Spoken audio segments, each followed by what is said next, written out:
Hello, everybody. Welcome back. It is the Wireheads podcast. We are the Wireheads. This is our podcast. We talk about fun cyberpunk things here, give our opinions, sometimes where they are unwanted. Of course, my name is Emmerron. I am one of the two of us. I work here sometimes. Other times I'm in Kentucky for a week, and that's why we weren't here last week. But hello, everyone. I do professional GM stuff on StartPlaying. I stream sometimes on here. I usually run the Neon Inferno actual play on my channel here on Twitch and then post it on YouTube. And of course, joining me as always is my co-host. Hello, everybody. I'm Diamond Dust. I am a professional game master and also a VTuber out on the net. I run Broken Circle on Wednesday nights, and some of you guys might be wondering, why is my camera just a little scuffed? Because I am pulling a feed from somewhere else to give myself this background. That's all there is to it. Making myself just a little green. Why? Well, Emmerron, what are we doing today for the 69th episode? Yeah, so and on Spotify and stuff, I will have age restrictions on this one. I normally don't have on our other episodes because we have imbibed in a little bit of the heavenly lettuce, the transcending herb. That dirty hippie ganja. Yeah. So we are going to be giving all of our opinions under the influence of this magical substance. And so if you ever doubted whether you're getting the honest truth from us, our actual opinions, or if we were being paid to deliver the opinions we were giving, today you're going to find out exactly how true, I guess, our opinions really get. Speaking of being paid about our opinions, yes. Wireheads is sponsored by Artalasaurian Games. If you go to the Artalasaurian web store and use code Wireheads, all caps, at checkout, you get a 10% discount. Or click on the link below, like in my in the either description of this video, or like maybe in my about section. Do you have it in your about section, Emmerron? Yeah, no, I always put it in the about section. It's going to be in the description of Spotify. If you, and I will make sure that I put it here because I believe this is the correct one. No, that is mine. I apologize. I think ours is this one. That is ours. Yeah, there we go. No, sorry, there guys. it is. Yeah, that link right there. That one that says Wireheads, not the one that says me. Please give us both credit for this. Or give my boy Emmerron some cash as well.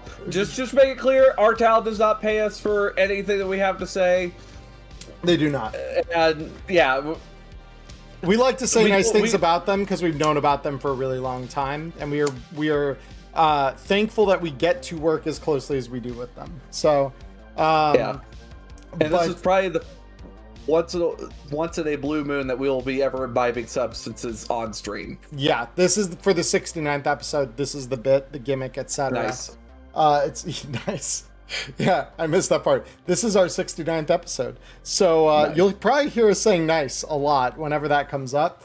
Yeah, this is going to be a fun stream, guys.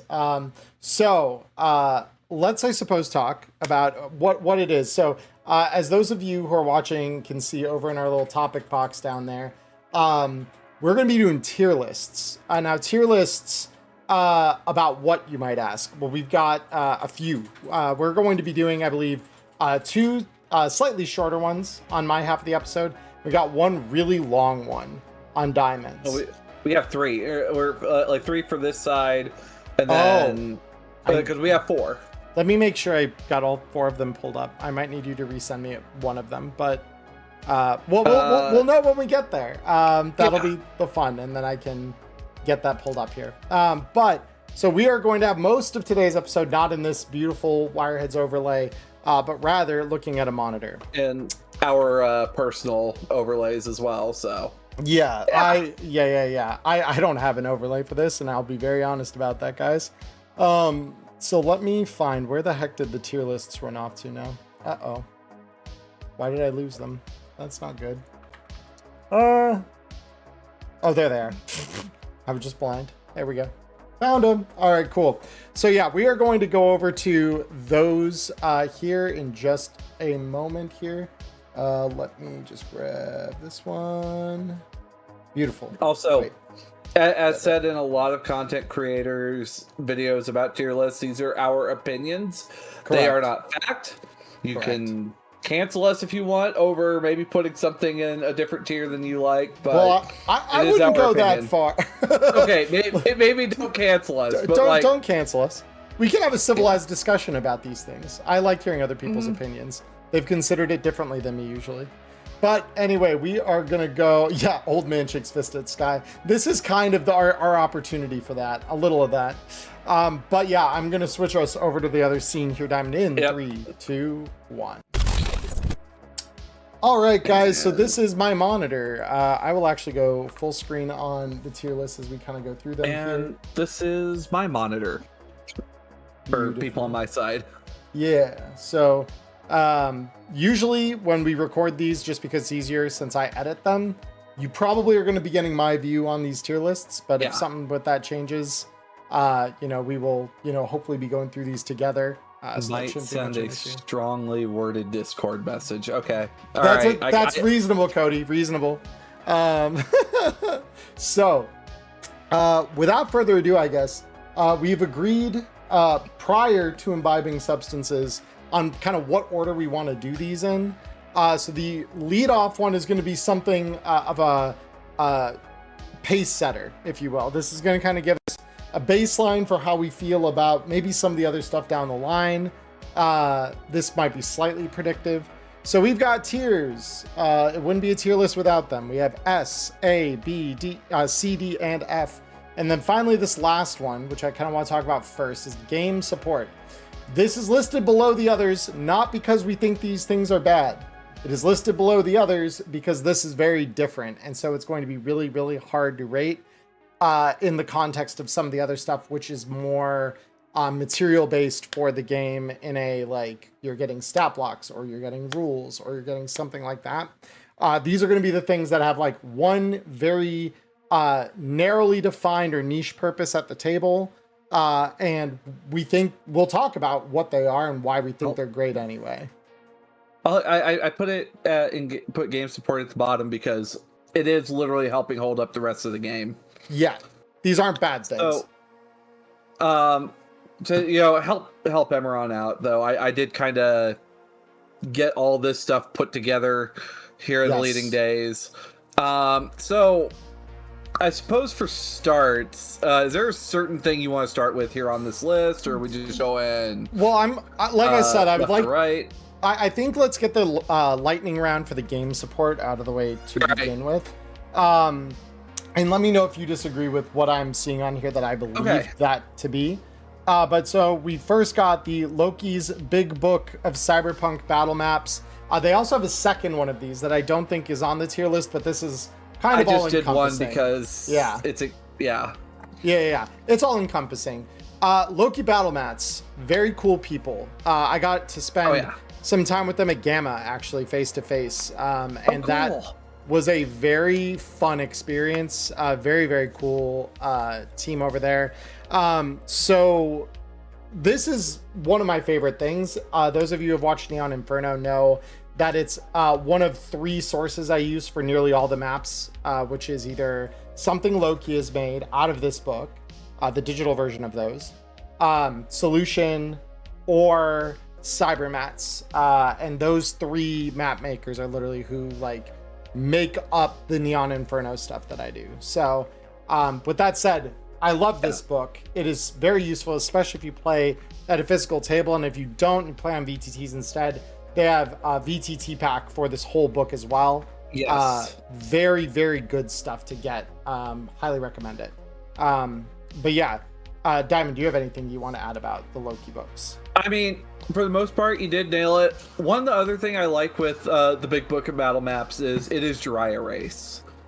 Like it's dry erase. You could doodle on the book without having to worry about staining it, and just Well, and the one really nice thing actually too is to mention at the back of the book, they've got just a plain gray page with a grid on it.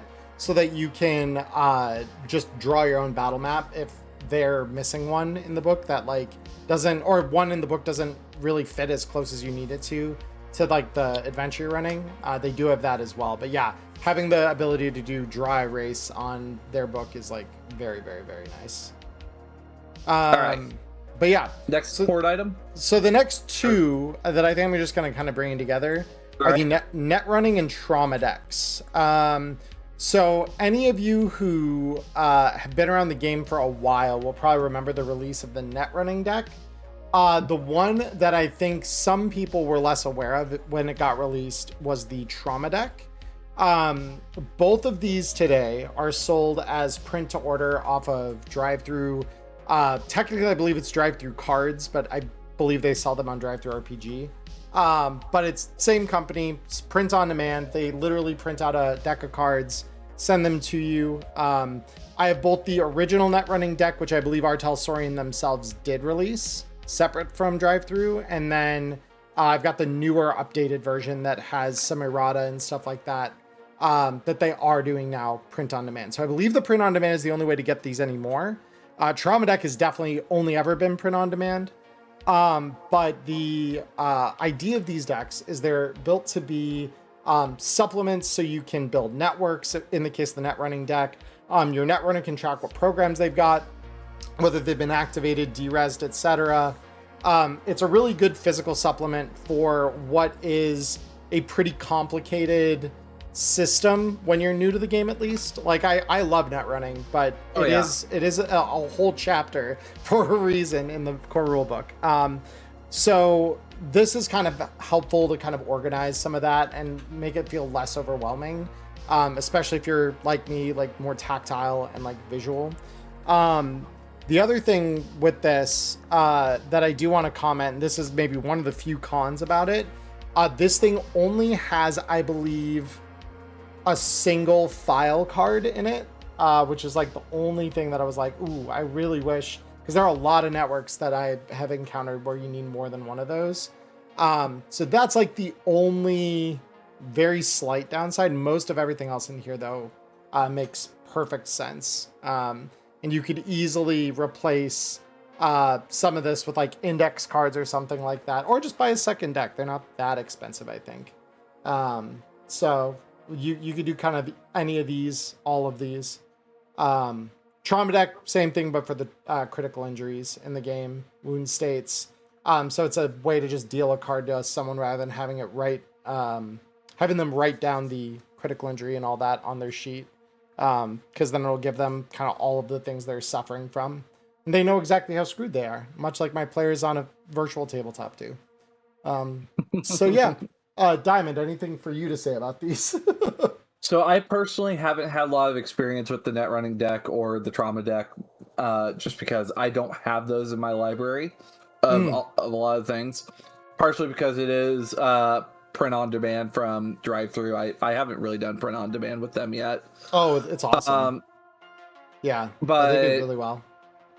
But like for the net running deck, having that like actual just handheld resource to have a quick lookup of your information, especially for new net runners with their programs, it's very nice to have that. Yeah. Trauma deck, same thing. It is very nice for new players to have that card with all the information right there, so you don't have to flip through the book every single time when you want to know what that certain thing does. Yeah. But those three, I think, on this list are the only ones that I would call game support. Unless you disagree. Because there's like maybe one other on here that I could maybe see an argument for. But there is one more.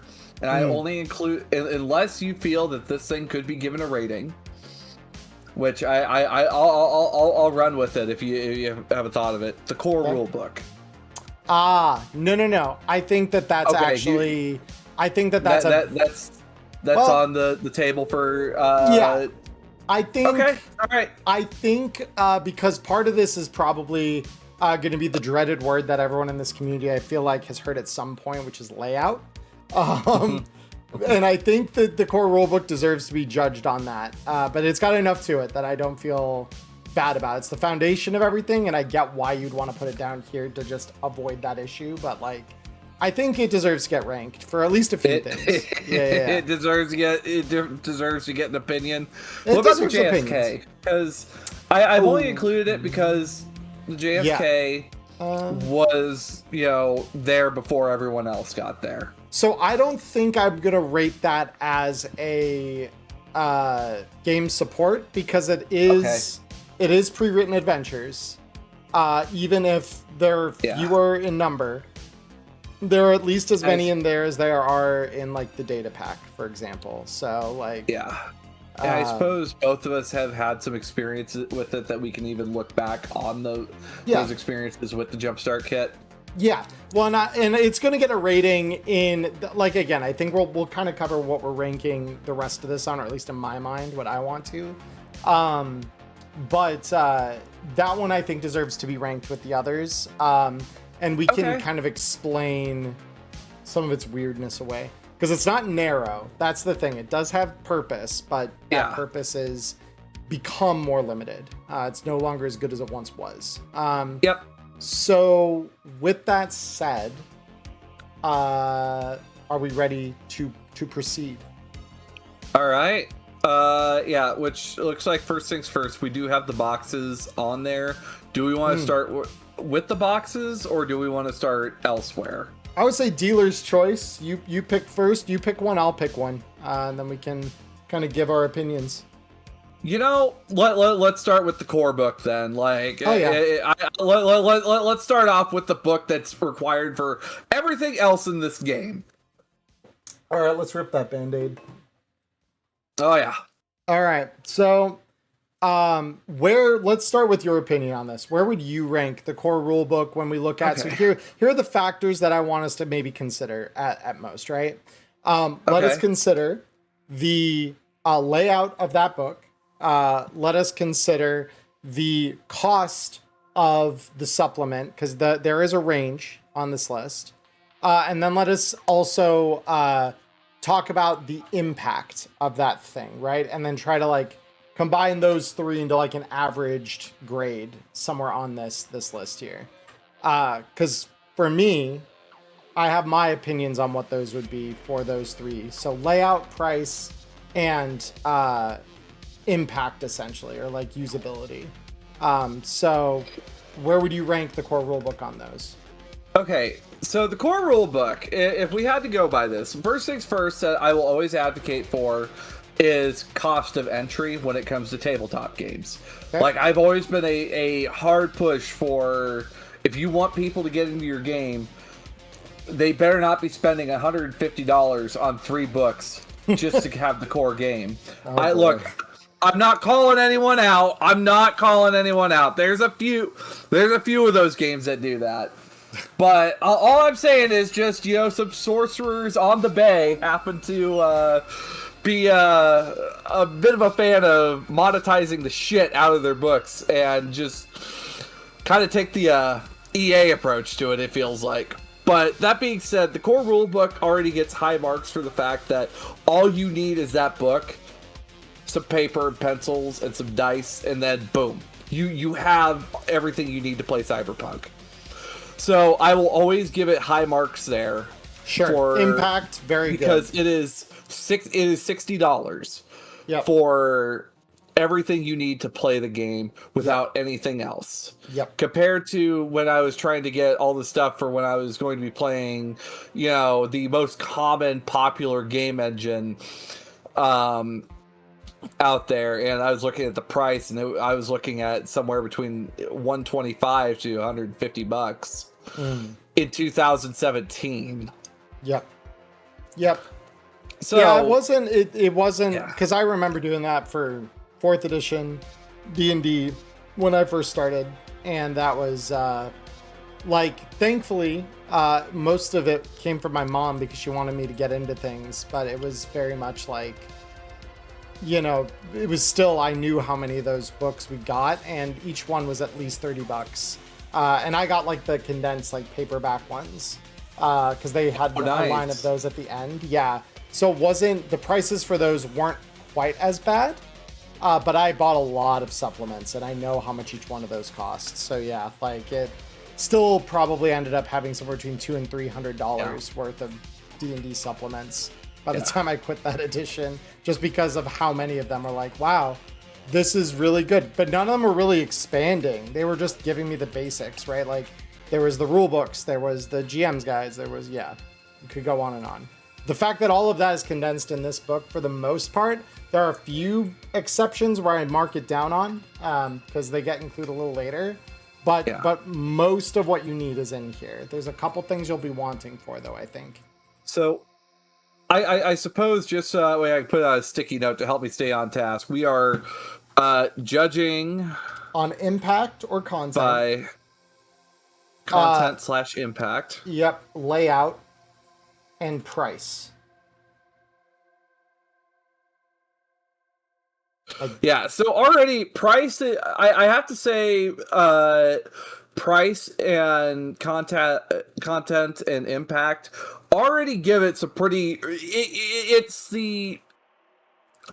it's those two pillars that's giving it any chance of a pretty good rating here. Yeah. But the layout. And I'm only going to dog on the layout a little bit. Not because, I'm not saying whoever worked on the layout did a bad job. This was the first book for the series. It's always the first one's always going to be a little rough. Look at me.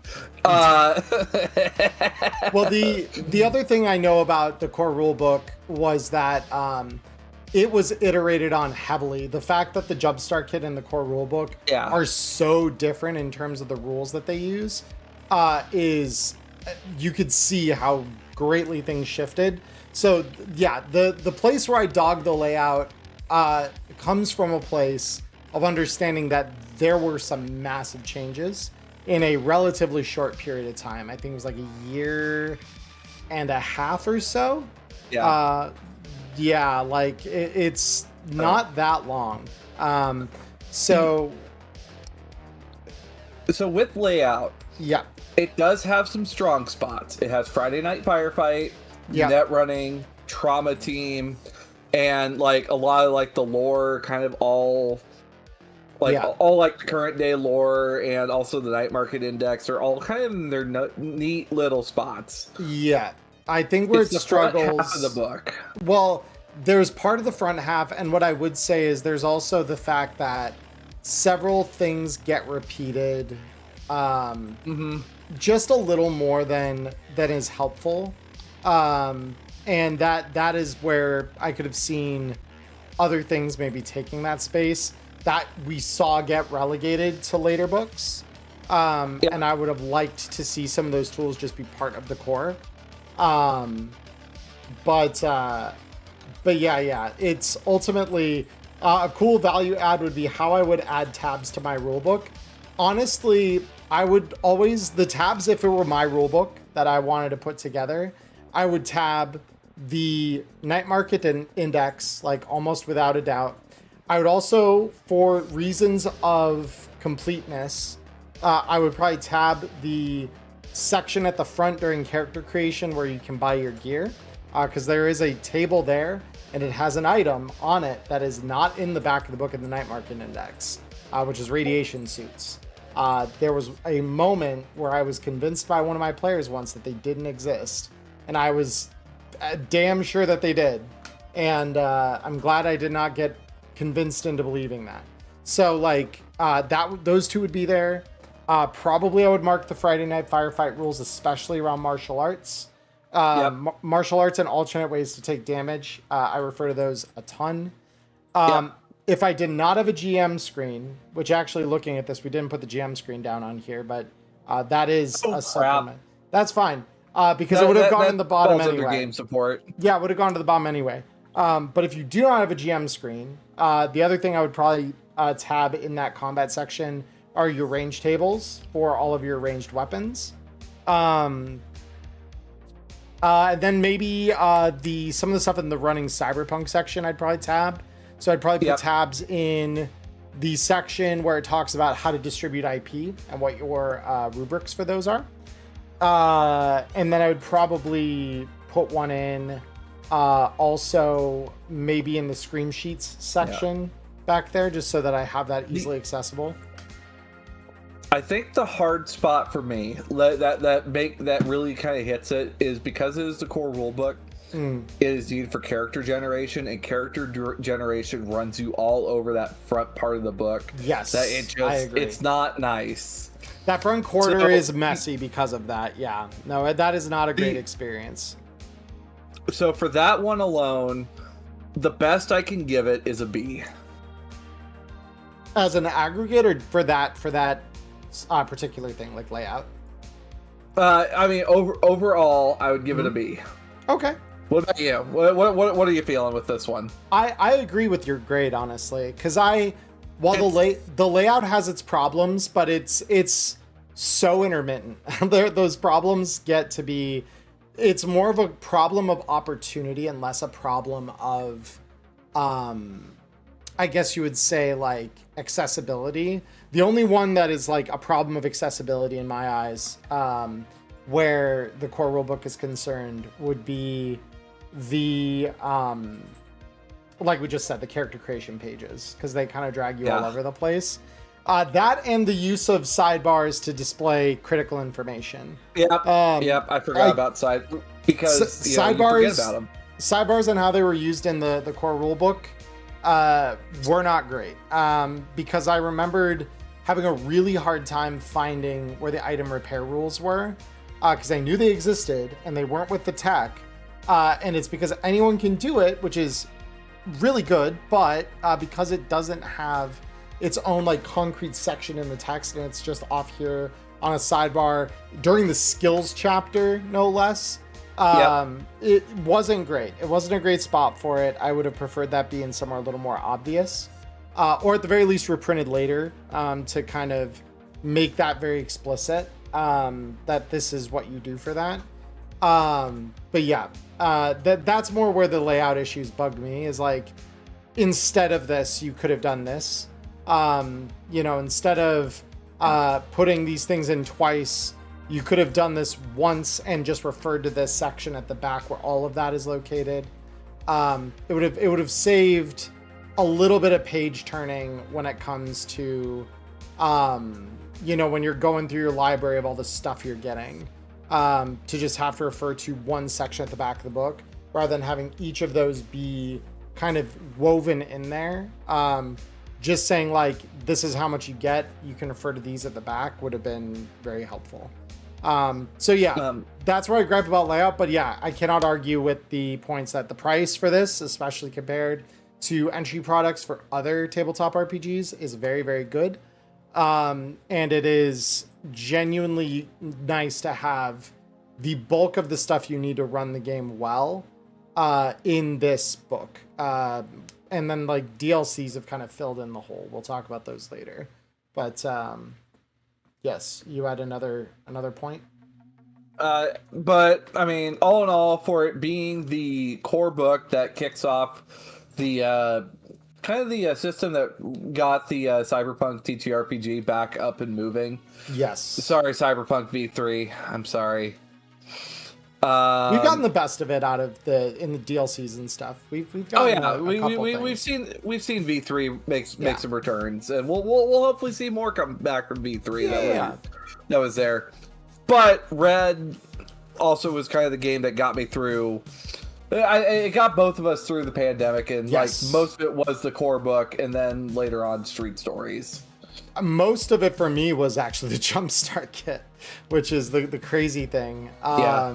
I guess for me it was core and Street Stories. Yeah, so actually I mentioned that. Let's bring the Jumpstart kit in.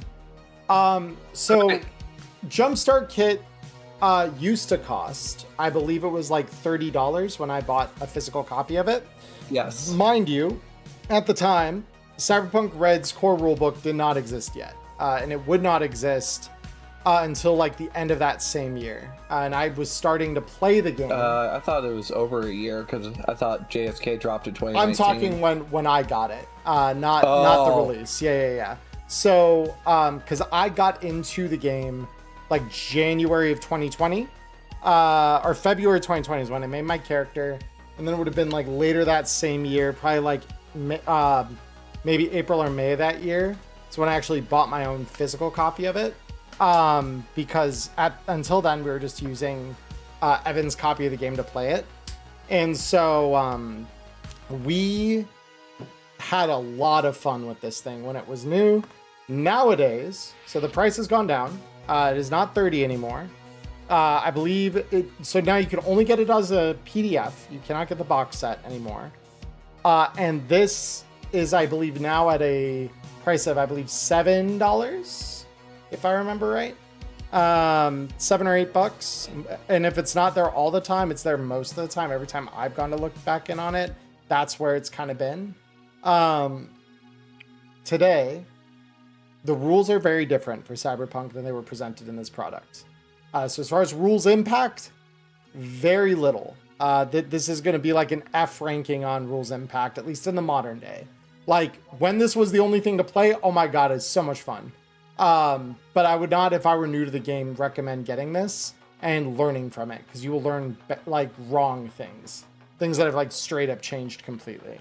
The adventures, though, at the back of this book have some of my favorite adventures in this entire system.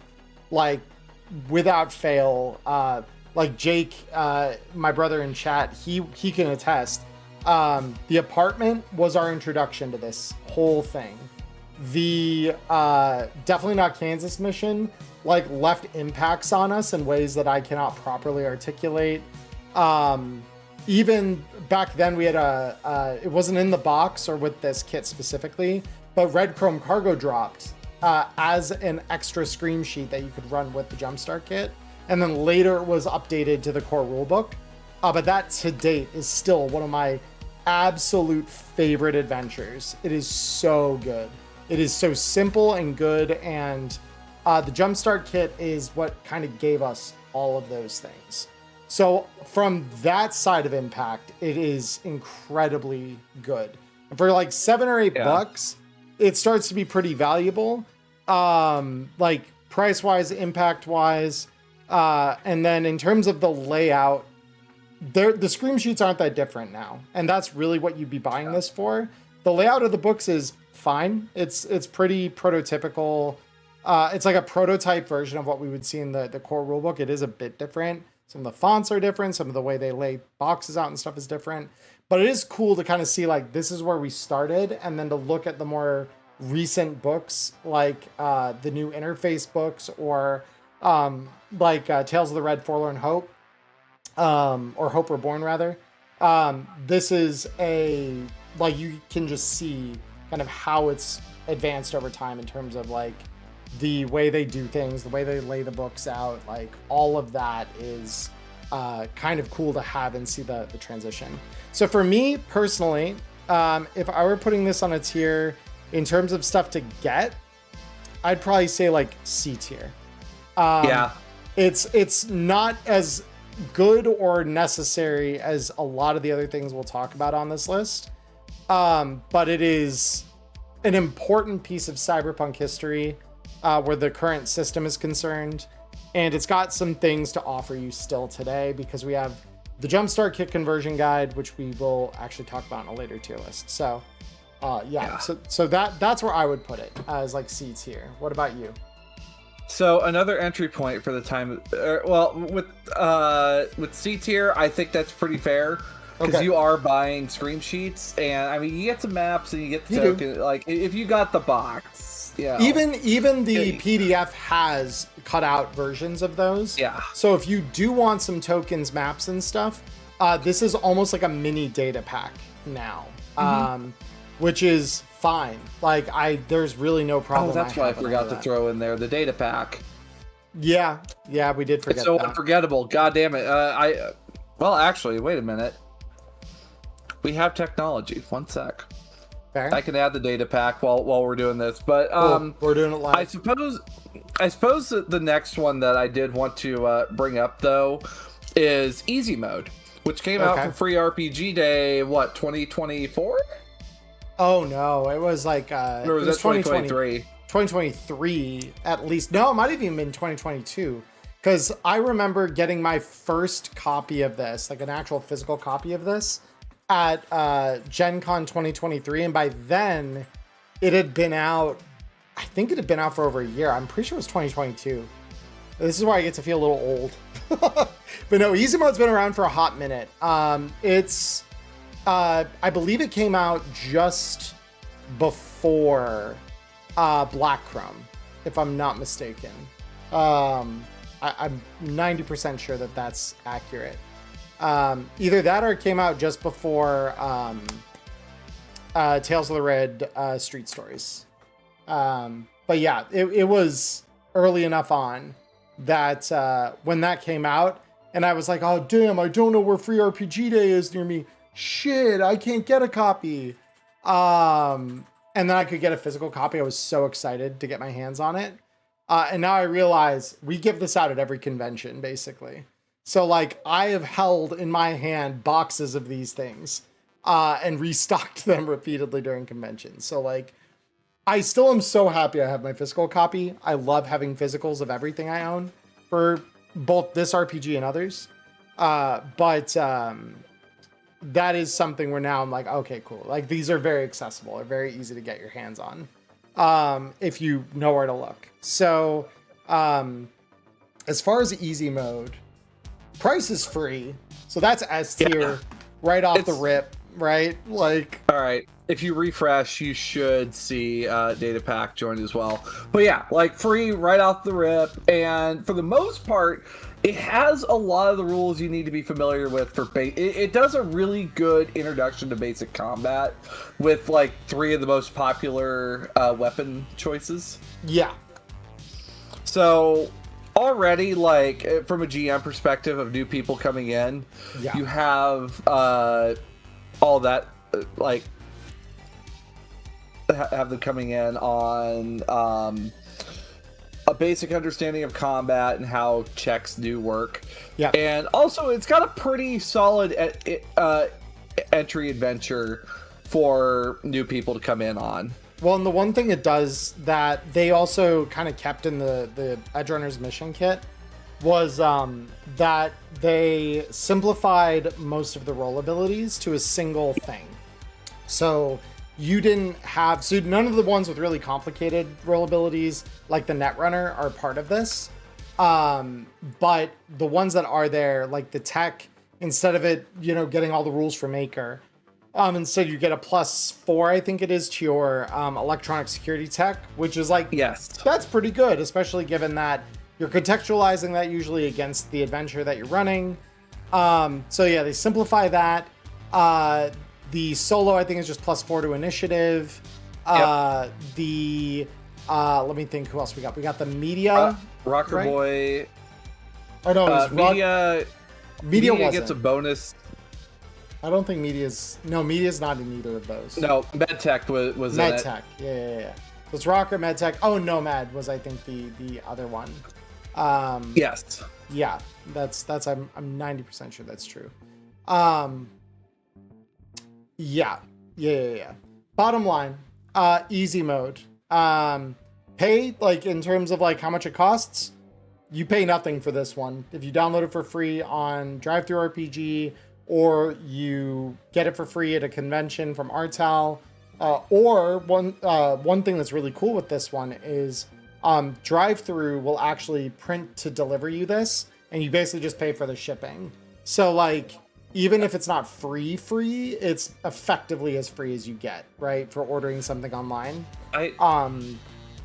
For what it is, I'd give it an A, personally. I'm willing to go kind of crazy. All right. I'm gonna go a little sane. I'm gonna give that one S tier, honestly. S tier? I would give that S tier myself. You can have a different opinion than me.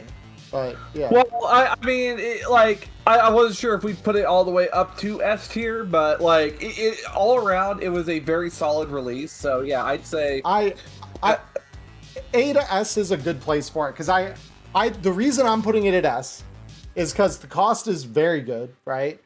For an entry product that makes the game simple to grasp and gives you like vibes for like, this is what the game is going to be. This thing is like one of the best entry supplements that I've played for any game for the most part. Like there's a handful of other supplements for other games that do things just as well. I would say Dagger Hearts is in close contention where that's concerned. But in terms of like giving you a lot to work with, and like this, even you could take and run the characters out of this in things like Red Chrome Cargo or like some of the other Scream Sheet DLC stuff that's free. Yeah. So you can extend this thing's lifespan a little bit too if you don't have the money right away to buy a core rulebook or anything. And then finally, the biggest, baddest entry point. Yellow Cyberpunk. The Cyberpunk, the Cyberpunk Edgerunners mission kit. The thing that a bunch of y'all kept asking me about for weeks and months on end that I had no idea when it was going to release. Yeah, we're going to talk about it. So, the Cyberpunk Edgerunners mission kit. As much as I am not a big fan of the 2070s, this box, when it comes to the box sets, like seeing the jump from the Jumpstart kit, and I've seen the Shadowscar starter box is a very different pool, but it's good for its own reasons. But this does a really good job of explaining everything you like on the character sheets. Not a big fan of the Edgerunners folio personally. I like a different layout. I love that, but it does. but it's good for simplified characters.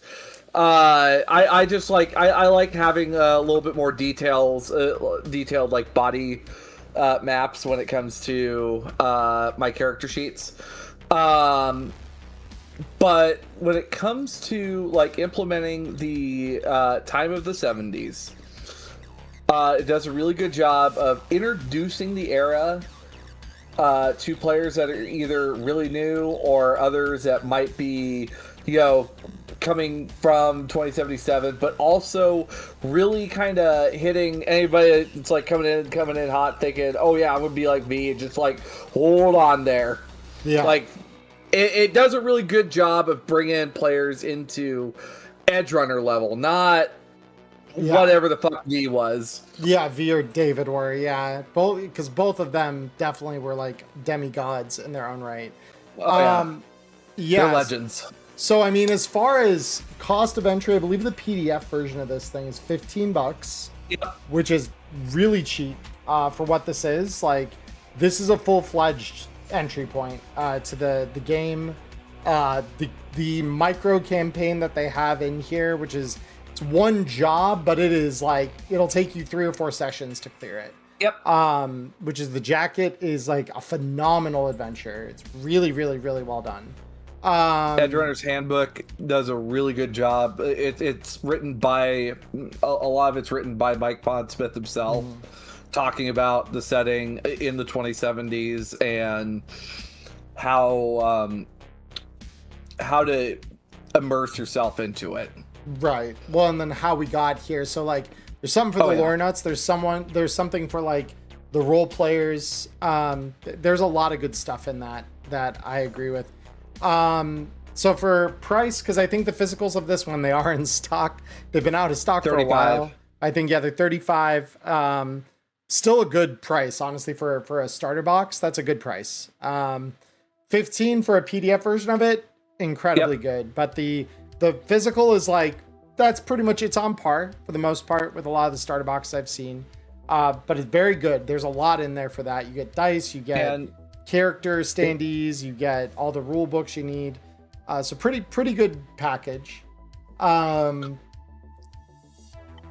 you have to say about? And I suppose, like, last but not least, like how to use how to bring it, like how to play in use the Cyberpunk Red to continue expanding play for this as well. Yeah, is mentioned in there. And I've obviously with Neon Inferno this season, I've been doing a lot more of that. And so layout wise, this thing is done incredibly well, especially because each of the rule books has like a quick reference on the back of them for rules that are needed out of them. So like one is for quick hacking, one is for combat, one is for just running skill checks. Very, very solid stuff. Big fan. Also, character art, fantastic. Yes, I mean it's Studio Trigger. It's hard to get bad art from Studio Trigger. And then Loki did all the battle mats in the book.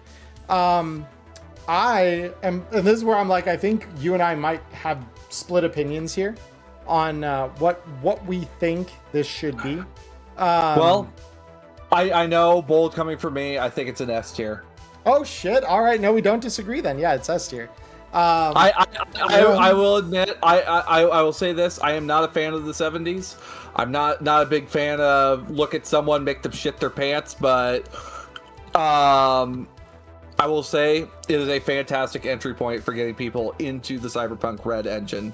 Well, and then it get them hooked on the time of the Red. Yeah, well, and it adds the one thing about that I will say for quick hacking, having run it now at the table in a mixed campaign where we're using everything, that has been very interesting. It has a neat layer of combat that doesn't always have to be there, but when it is, oh my god, it's so cool. But yeah, it also does give netrunners a little bit more to do. Yeah, as needed, which is good. Really aren't like we have like internal net architectures of people, and then there are nets also still. They say nets are still there. We just they don't print those rules in the book because quick hacking is a lot by itself for new players, and also they would literally have it in the core rule book. Yeah, we would have to reprint the entire never-ending chapter of the core book to get the full scoop on what that whole system is.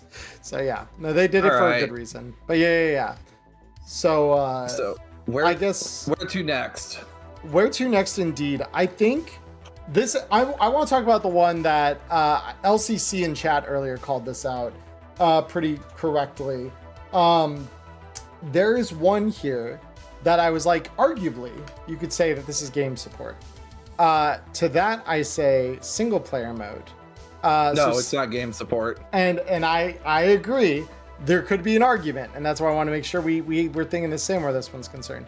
So single player mode is honestly, like, if you're looking to GM the system, I would get this thing with your core rule book. That is how good I think it is. It is, because it used to be, I would almost immediately say, all right, if I were to get like 2 Cyberpunk books side by side, if you're a new player or GM to it, say get the core rulebook, get Black Chrome. And we'll talk about Black Chrome in a bit here. But now I would, if you're a GM specifically, would say, well, get the core rulebook and get single player mode. Because the tables in here, I can't even begin to tell you how often I'm referencing tables using the way that quick resolution stuff works in this. Like, I use this thing all the time. It is such a substantive book for having no real like adventures or new rules really. It offers simplifications, but they are such good simplifications. It's actually insane. So, and like, even to follow on top of that, sometimes maybe, you don't have something off the top of your head, or maybe you want to add some element of randomness. Yeah. Like, single player mode has all these different roll tables for you to run off of, which that was something that was missing for the longest time with roll tables. Yeah. Like, we had like random encounters in the back of the core rulebook, but we didn't just have what single player mode has to offer in the amount of roll tables it has. It even has like a mission generator as well in there that you can, either use as a single player, which I mean, I'm doing my own single player campaign right now. Good time. But also as an assistant GM, and maybe when questions come up, like what's the probability or of this certain thing happening, and then it's like, okay, let's leave it to the dice. That is something I really, really enjoy with single player mode, is having it as an assistant GM. I agree. No, it's nice to be able to like not always know, because like before I would have to like go back and forth in my head about like, how do I want to resolve that? Like, and it would be a tug of war against like it would be interesting versus it could be really disruptive in some ways that I don't want. And this kind of helps that agonizing a little bit, where you're like not as uncertain, I think, ever when you're using this as your referential product to like bounce ideas off of. Having the dice be able to decide certain things for you as the GM even is like really, really valuable. I want to honestly, and this is, people are gonna be like, Charlie's gonna be the S tier guy. Emmerron is S tier only. I don't care. I would put it up at S tier. I put it up at S tier. S tier? I put it up as S tier. I suppose my argument, please, is for A tier is, and this is nothing against anyone that prefers single player mode over group play. Cyberpunk and tabletop games are better played with groups, and I understand some people do not have the luxury of a game schedule that everyone actually seems to be able to work with. Okay. But that being said, I will always push for play with your group versus by yourself. Stories are always a little more. Stories can always be just a little more interesting that way. Yeah. I mean, I could see that argument. Yeah. Mark says everything's S tier, then you have to sort it. Don't worry, not everything on here. Like there are some things here I will be ranking below S tier. And then the only other thing with it though is single player mode. While it does provide a lot on like how to play by yourself and also those roll tables, it is so heavily reliant on everything else that exists, like information's even behind like paid supplements as well. Not so much that you need the paid supplements to use it, but it references things from behind paid supplements. That is the thing that dings me. Like what? What are you talking about there? Because I'm maybe not following you on that one. So like some of the organizations that it refers to, you will not know that this organization exists except through single player mode. And even then, like a lot, like some of these organizations only show up in Black Chrome or Danger Gal Dossier. And maybe that's just part of like why I pull back a little bit on it, is because it does require, for like full context of that group, having access to those books, to like what they produce. I mean, kinda, because I'm looking at like the companies, corporations and stuff, and like you may not know some of these without that, or criminal organizations. Like, I don't know. I think some of the fun of Cyberpunk from back in the Jumpstart kit was not knowing a lot and being like very novice, right? And just making things up. Like, great example of that is that Rex Royale in the Jumpstart kit games that I played and ran was very different than how he gets personified in the actual books. And to the point that I prefer my version of Rex Royale over the way he's officially written. And so that's something where like I feel like having some of that there bereft of the context is actually kind of part of the magic, because that lets people not get lost in the criteria, right? But yeah, that's just my opinion. I suppose I can agree with that. I could probably go for S tier, but if everything's S tier, what? Oh no. We'll talk about stuff that isn't S tier. All right. I can concede A tier to you on that one though, because I do agree that like playing with a group is superior. It's how the game was built from the start. You get more tension and stuff when it is a real table. This is not a bad facsimile though, even if you are playing it alone. It is a great way to play the game, but in my personal opinion, it is not the best way to play the game. That's fair. But yeah, as a GM supplement, incredible. As a way to play the game if you have no group, it's a pretty good way to get a feel for it, especially if you're nervous about maybe joining a StartPlaying group, like the ones that Diamond and I run. That is something where this could give you a way to dip your toes and feel the game out without the pressure of a group who may know more than you.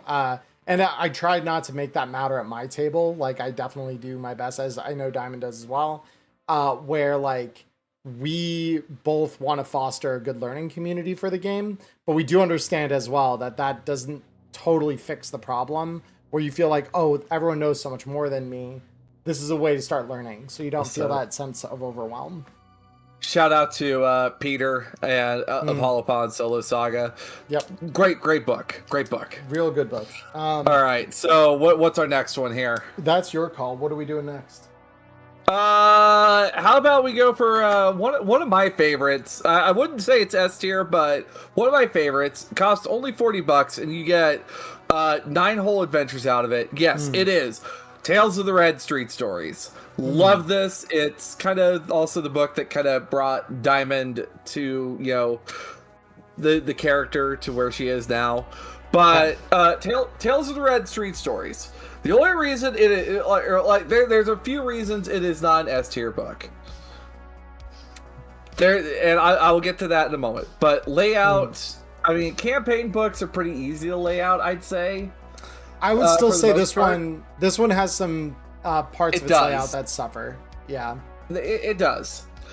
Something I do appreciate with this one compared to Hope Reborn is it does have like the biographies in the book with it, along with like all the locations being there in the book as well, that you're going to be running, like, you know, trotting around in. Maybe Hope Reborn does that as well. I might have to double check, but that's something I like with Street Stories. But also something else I like with Street Stories is every adventure, except for a couple of them, 2 of them are you know, the Red Knight duology.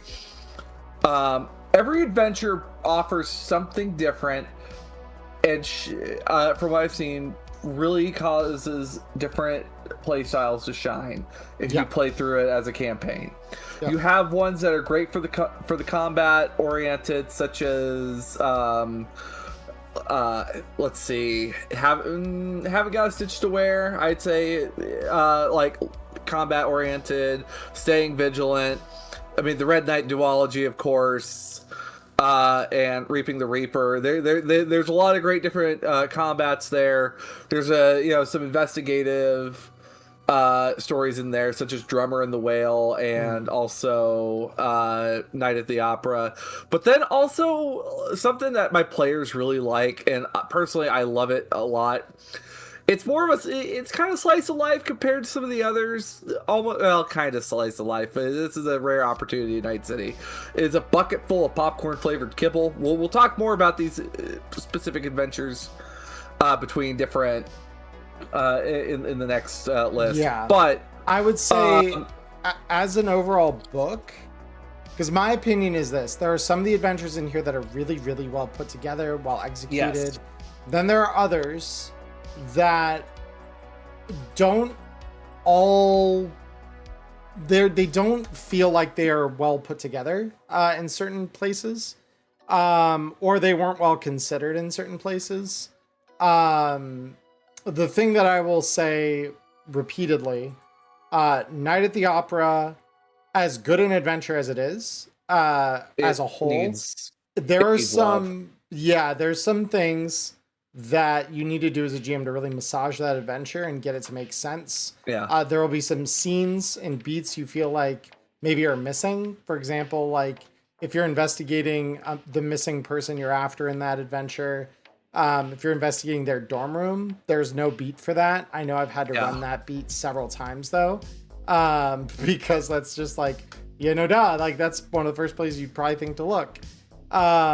So there are some issues with that one. Drum and the Whale, kind of a similar situation. There's a couple of points in that it's not that they feel disconnected. There, it feels more like the mechanics of the system weren't always well considered. In terms of how easy or difficult it was to accomplish something. And there's a beat in that adventure in particular that can really drag on if you run it as written, to the point that I've always adjusted the numbers in that section, I take a DV17 down to a DV15, and that makes the action actually doable. Because otherwise you're just going to be like spinning your wheels for like a good hour, and it's just not fun. Phantom, I think that will be something mentioned when we're talking about the pre-written adventures. Yeah. NCU's like scene in Night of the Opera was just oof. Very rough. Yeah. But because of the fact it is $40 for, all of this, and I will say, Bathed in Red and One Red Night. Oh my god. Yeah, there's some love it. One, and that's something where like just because I don't want to waste too much time because check the clock really quick, Marine. Okay, yeah. So I guess last thoughts on it. There are some things that if you want the full potential, like with Reaping the Reaper, you do need the data pack for. Right. But for all of its faults, $40 for 9 adventures. I'm gonna put it in B tier. B, I could see my way to B tier with that one. I think B is a good spot for it. Putting any lower than that wouldn't make sense. Higher than that, it wouldn't make sense. B feels solid because it suffers in the same way as the core rulebook does. It was also book number 2, so yeah, it's true.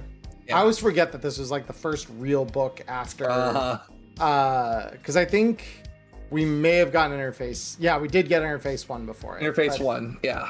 But yeah. So where I would like to go next then off of that is Black Chrome. Black Chrome is an incredibly valuable book. There's a reason that right behind beat number 1 there, with single player mode in terms of what I'd recommend to a new GM if they were trying to get into the game.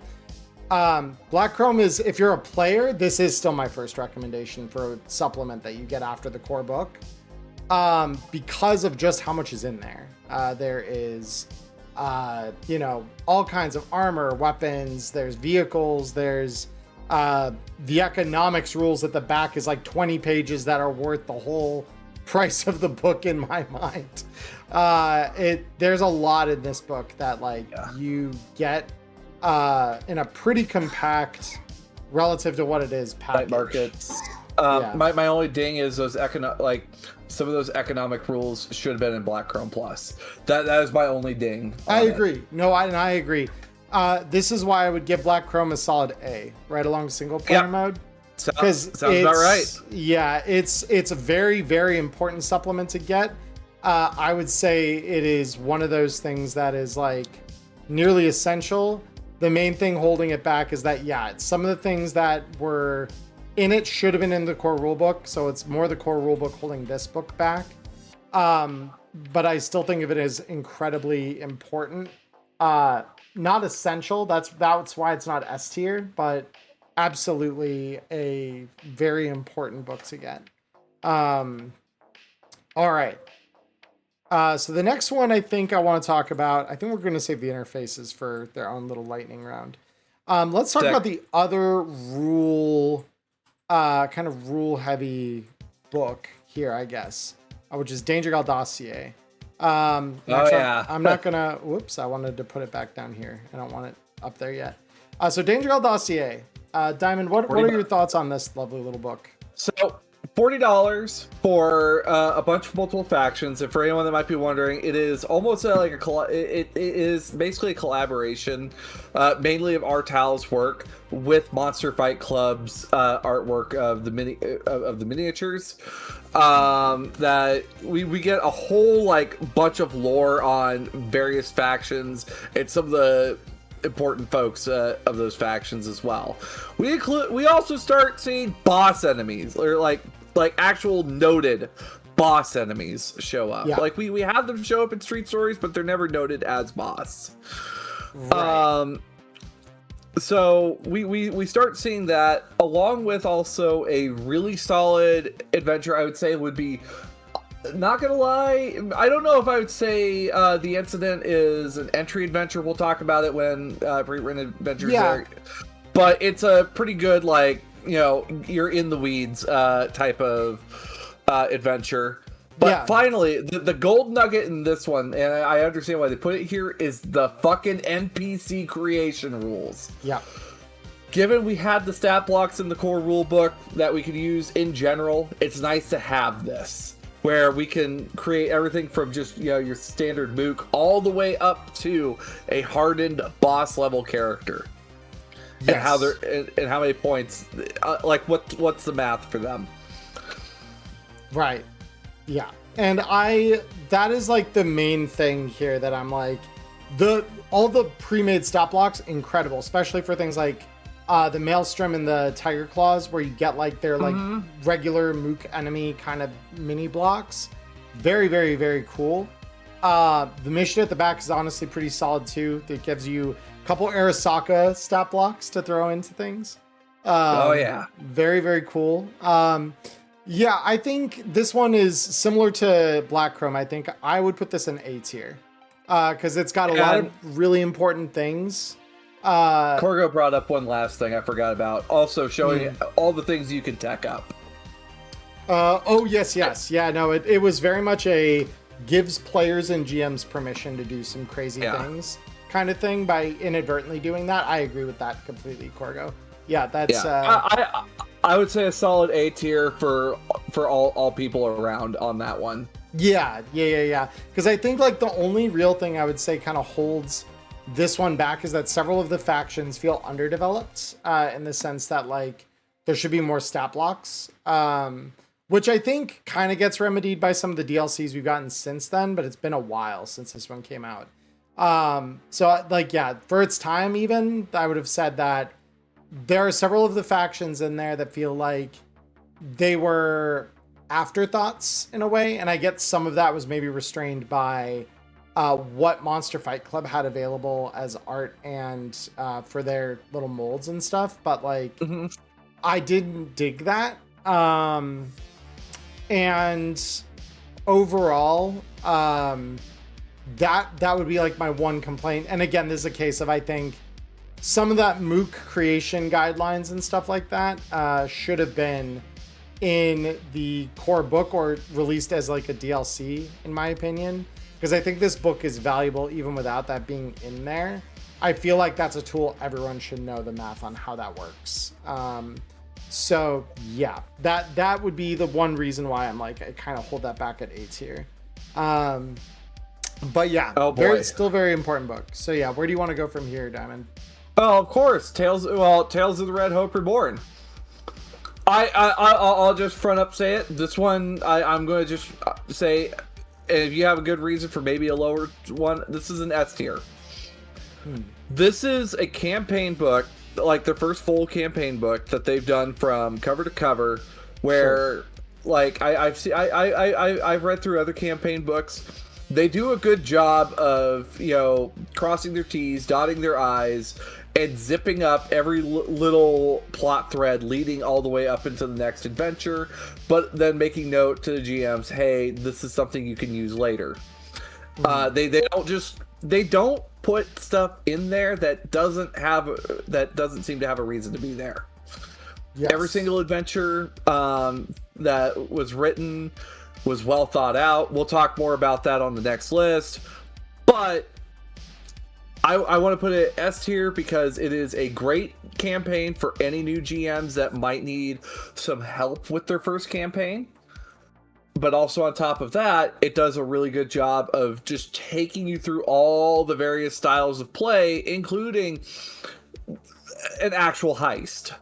Yeah. Like showing how that actually works. Yeah. So it does a great job on that end. Well, and I was thinking when you said S, I'm like, that feels high, but it probably earns it.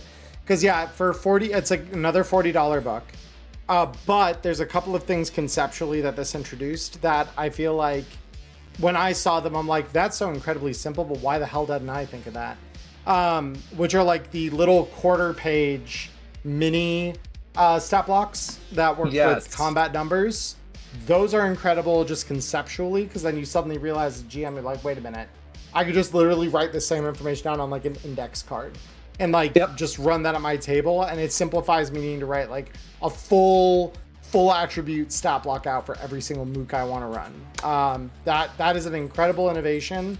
Really like that. Love the layout in this book is like some of the cleanest we've ever had. The fact that every chapter starts with rumors that you could be circulating if you have like a media in the party, that could play into the campaign one way or another. Like this book is truly, I think, like a really good example of what it means to like properly prep a adventure, especially if you want to be able to run any of those adventures again later. I know that not everyone is psychotic like me, where they write their session planning notes most of the time in the same manner that like full gigs would get written in, while simplifying some of that. This very much like reminded me of what it was like to prep Neon Inferno Season 1 especially. So yeah, I'm willing to go S tier for that. I think that all in all, that is one of the best ones. All right. So I would like to invoke Interface Red Lightning Rounds. Oh boy, I've got Yes. I've got their tables of contents held up here, so that way I can get a good like reference on all of them. And so do you have that, or do you want me to also just? Oh no, I've got them. them. I've got them on my second monitor. We're big chilling. All right. So Interface Volume 1. I'm going to put this one in D tier. Yeah, D tier. It like a lot of their stuff in there. Very much game support. The paid article in the back. It should have been just I like a DLC. The idea of drones, but it should have been a DLC. And also the price for it, like really early on, was just oof. Yeah, it wasn't great. The thing that saves it is it has Elflines Online in it. Yeah, yeah. It's got Elflines Online. It's got, and there's a couple other things in here that are kind of useful, but like you're not going to use the single shot pack showed up in here. It's like, why is that not its own? Right. bundle? That to me, that was the big thing where I'm like, well, this I need to be able to print out, so it doesn't work great in a book. Yeah. The old guns never die. It's just a rules kind of clarification thing. Yeah, I mean, it's Cyber Chairs, though. I like that it's in here. Like Cyber Chairs was a good DLC. That is a good DLC. I will say, it felt like that one came out at a time where they were really exploring more what the DLCs would or should be. Because even now with like Shadow Scars DLCs that we're getting, we get something more substantive than what Cyber Chairs was. Yeah. Even at its time. So that's the only thing about that article that I'm like, I could understand why people were a little annoyed, because it was like, it is important. I believe representation is incredibly important. But yeah, just not having the ability to like, yeah. Oh, here we go. Not having anything extra. But so yeah, Interface Red Volume 2. C tier. Maybe B, but like two of them, it's Hardened Moods and Hardened Lieutenants, which I mean that's just game support, sure. And same with the Jumpstart conversion kit, like it's in there. But it does come with Night City Weather, 12 Days of Gunmiss, Derek Seiler's Guide ELO, Cubes and Hotel, like Cube Containers. There are card containers, cube hotels, but it does come in Exotics 2045, which helps bump it up, because personally I love the Exotics packages. It's a nice way to get a lot of Chrome without burning yourself out so quick. I think I'd be willing to put this one into B tier, because B tier? Everything, yeah, because I think everything. My argument for this, which you again don't have to agree with, is. The back half of the book are good to have as a reference, right? Like having a thing that you can flip up and be like, here are my housing options. Having, something you can open up to, even as like a GM to open up to and like get stat blocks out of, even if those are kind of game supporty. I guess it's nice it's all in one place. In the modern day, it's less impressive. When this came out, we did not yet have the creation rules for these. So, like, this was the way to buy a book where you got more mooks, even if they could be downloaded off the internet. Night City Weather is hugely substantive. Derek Seiler's Guide to ELO was, like, in the course of the whole game, we probably would rank this a little bit higher than most people would, I would say. Because, like, if you're just interested in the world of Cyberpunk, it's a guide to a game that isn't Cyberpunk. Derek Seiler's guide, though, can also, in a sense, be a campaign light book. Yes. For like an ELO campaign. I which, agree. In fact, I did do that. So yeah. No, like I agree. And that's something where I'm like, the hardened articles, the weather article, the gear and gun miss and exotics, as well as like the cargo containers, like those articles alone only leave 2 articles in there that are even kind of questionable. And even then I would say like the JSK conversion guide was kind of but I'd say Derek Seiler's is important. There's some important stuff there. And then 12 Days of Gun Miss, those guns have held up against the test of time for the most part. And then Exotics 2045, first out the Cowboy Bebop reference art, nice. But everything else in there, like, it's a great way to show like cyberware packages. Well, yeah, and like what works well together. Well, I know it's been inspiration for some of the players I have at my table to make characters. So I dig that one. I think that it's got a lot to offer, and the article in the back is worth the cost of the book. This is also the first one they released on DriveThruRPG. So like I think the PDF of this one is only like $9 or $10, which is a lot easier to stomach than what at release was a physical only Interface Red Volume 1 at like 20. So now these are both a little more reasonable. I just think Interface Volume 1 has been outclassed by so much since its release. Yeah. That it's not really worth getting unless you want a physical copy of like the ELO rules or to be like a completionist. So Interface Red Volume 3, personally, I would put this one for an interface at A. This one reaches A because a lot of everything in here is accessible to all sides of the table. It does have FBC, the long coveted FBCs are in there, but also for a GM that like needs to look up that piece of gear or that specific item, this one has 11 articles in it, and most of them are gear. Yep. So you have it all in one nice, neat place. Yeah, and I'm not going to argue with you on A. I think it deserves A. FBCs alone are like a pretty great focus of any campaign. They're like one of those things I've thrown against my players before as enemies when they get to the upper end of the campaign. And yeah, like FBCs are really also cool. And then all the gear supplements in here, rule supplements in here. Like there's not a thing in here that I'm like, this didn't deserve to be written in as like an article. It also has Elfline's Online, the TCG, which also produces the dirt cheap, price category. Price category. Yeah. So yeah, we have that. So the next one, Interface 4. Interface 4. So for me, I'm gonna just quickly look at the table of contents here just to make sure I'm not missing anything. It has Black Pearl Plus in it, so you gotta ding for that one because it's just like that belongs to a supplement already. I don't think I'm gonna hold that against it though. Not really. All right. The things in here are again, so a couple of kind of mini game style things. Stickball, which is actually a mini game. You've got the dreaded Punk Knot, which is kind of like a side project that you can work on that could be leading into a gig. I feel like these have been used too little. I would like to see these used more. I may use them more. Stickball. Well, not Stickball. I was talking Punk Knots. But I have plans. Yeah. Oh, I'm sure you do. Also, it has the Halloween scream sheets in there. So and I think Cyberfist of Fury is an expansion to the game's martial arts system. Like when I was just starting Neon Inferno for the most part, I remember one of my players in there, Ghost, he started reading a bunch of the old 2020 books to kind of familiarize himself because he had never played Cyberpunk before. And when he got to Pacific Rim, he's like, oh my God, there are so many martial arts in here. I want all of these in the core book, or like, why haven't they been released as a DLC?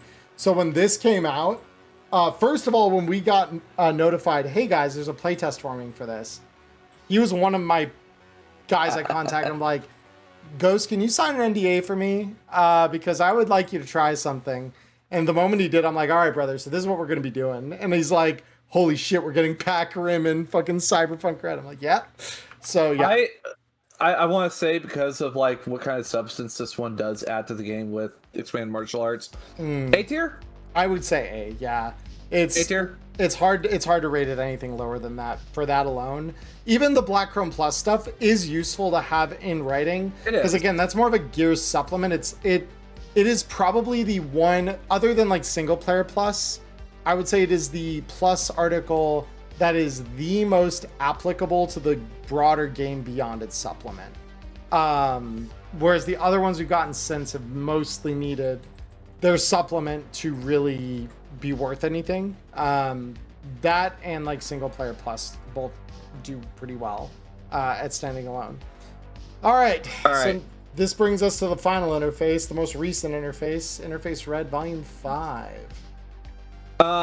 Interface Red Solo of Fortune 2045 already gives it high rankings because it unlocks that mercenary level of play, but it does include a lot of other like fun articles in here, like breaking your stuff for when you want to destroy your player's gear. Chasing the rabbit, I love the roller derby mini game a lot. We get more information on how agents work. Of course, we get our favorite conspiracy theorist. Yeah. The fucking dolphins. The dolphins. Toggle is a great guy. I mean, Toggle's very Deadpool coded. So. I want more Toggle. Yeah, Toggle is very Deadpool coded. Like, even just looking at his character art, he's very Deadpool coded. That automatically makes him a very interesting character. But yeah, Solo Fortune 2045 is, they said it themselves. It should have been its own source book, if we're being completely honest. If anything, Solo Fortune 2045 is carrying this thing up the ladder to S tier. If not S tier, A tier. I would say S, because like my only complaint in this entire book, in terms of an article that I was like, why is this an article, is the scream sheet generator, and that is only because that works better to help you generate an actual scream sheet with digital tools. It's useful. Like, the roll tables are nice. It's not completely useless, but it is like, it's not the strongest article in here, but just about everything else deserves its place. But yeah, and your Solo new best friend, is insane. 12 Days of Red Mist. Yeah. And did somebody say murder? I use that for like less investigative oriented groups at my table. Yeah. Helps a lot. Yeah. And then there's the data pack. Yeah, then there's the data pack. I would say data pack's a little bit of a weird one here. You almost could argue this one into, you could almost argue this into game support a little bit. But yeah, there are those roll tables in it. Yeah, that's what I was gonna say. The only thing kind of keeping it from that would be the roll tables and the adventures that are packaged with it, and the fact that this thing is, when you get it physically, I think it's $20. If you get the PDF of it, it's like 10. So for price, honestly, pretty valuable, because you get like a pad of character sheets, even though I will say those character sheets are not my favorite. And locations. And yeah, locations, not a pad. No, not a pad of locations, but it introduces a lot of locations. Oh yeah. The 20 things tables they offer. Yeah. C tier. I would say is a good spot for it. I would say for data pack, C tier. C tier probably works out, because the adventures the in there carry it. Yeah, the scream sheets are pretty heavily what carries this one. Because it is still kind of worth it. Just Don't from Fear the Reaper trilogy. The maps. Yeah, this adds 2 adventures to the beginning of Don't Fear the Reaper. Or not Don't Fear the Reaper, Reaping the Reaper. Reaping the Reaper. Yeah, so it's Don't Fear the Reaper and Digital Divas Burn It Down. Not in that order. So those 2 adventures give a nice preamble to that adventure, and if you have all 3 in there as context, it goes crazy. Like, that is one of my favorite trilogies of adventures to run for new groups that have never played the game before, because it really does. It shows you how scary things can get in the game. But yeah, and like, what's one of the other ones? Snuff is a pretty good one. Oh yeah, out of that.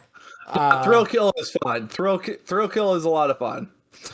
Thrill Kill's just got a lot of moving parts, and that's like one thing. Like that in Hilaria, I held off running for the longest time because they were very. Hilaria is just kind of a mob wave. Yeah. But so that's tier 1. So that is the expansions. That is our first tier list. It took us an hour and a half to get through. All right, lightning round the adventures, maybe. Oh my god, there's a lot of them, but we can try. I mean, like we aren't gonna give spoilers, but just like you and I, we've seen all these adventures. True. First, I need to ask: do we want to split the episode here? Because we're already at an hour and a half on this recording. Yeah, because we do have DLCs on the other side. So guys, I'd say let's lightning round adventures, and then we go into DLC. Okay, and we'll do that on your half of the episode? Yep. Cool. All right. So, guys, this is where my half of our 69th episode is going to end.